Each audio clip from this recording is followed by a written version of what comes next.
Hey guys, I am here at Loquat giving you your latest update. Survey stakes are in, so you can see the survey. So we got pretty well over here. One's there. It's way back there.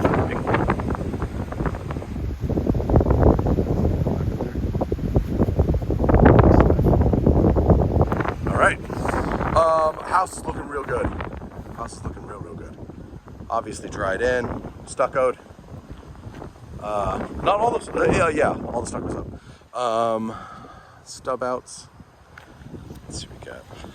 I'm actually in flip-flops today, so OSHA would have a field day with this. Probably shouldn't be walking around a job site in flip-flops, but it is Florida. So, you know, gotta do what you gotta do, right? Plus it's been like 90 lately. Ugh. So, I don't think you wanted to see my feet. You wanted to see your house. Obviously, this is where your infrastructure is going. Your water heater is going to be over here.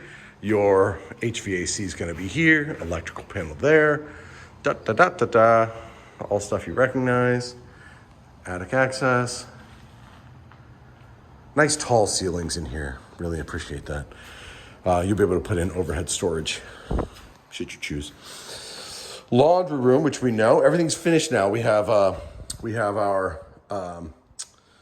drywall up, right? That's the word, Joe. Everything's looking good. Somebody commented asking me what the green was. The green that was on the studs.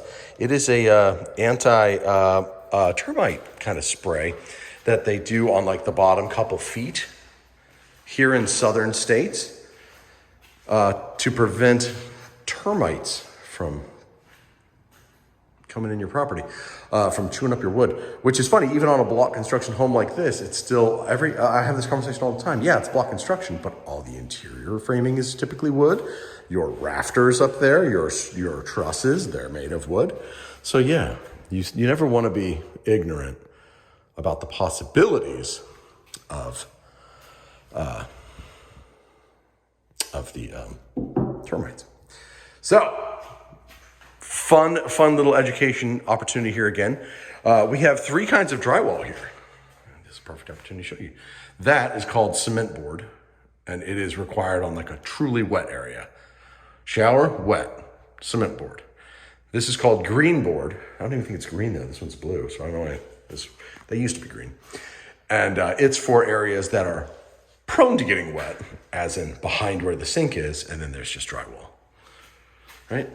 But that stuff is like water impervious. I mean, obviously not impervious, but it's meant for the wet areas. It's required in wet areas. That is for areas that might get wet. Oh, see, back to the toilet. Nice size walk-in closet. All right, let's keep going. There's those green on the studs again.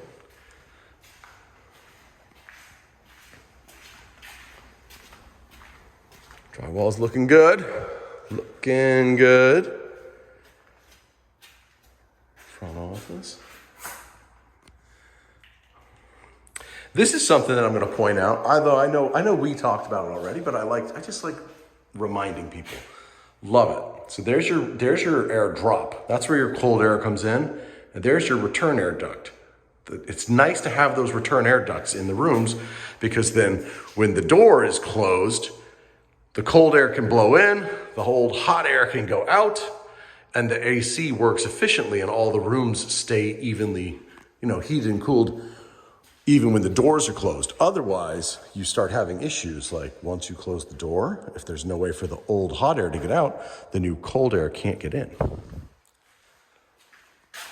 Hey, we know why that drywall's blue.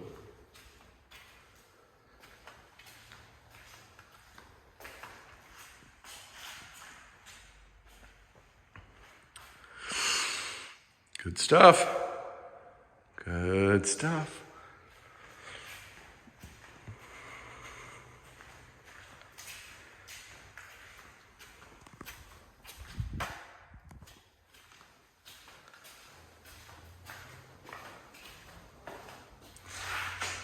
There's that return air duct in every room again.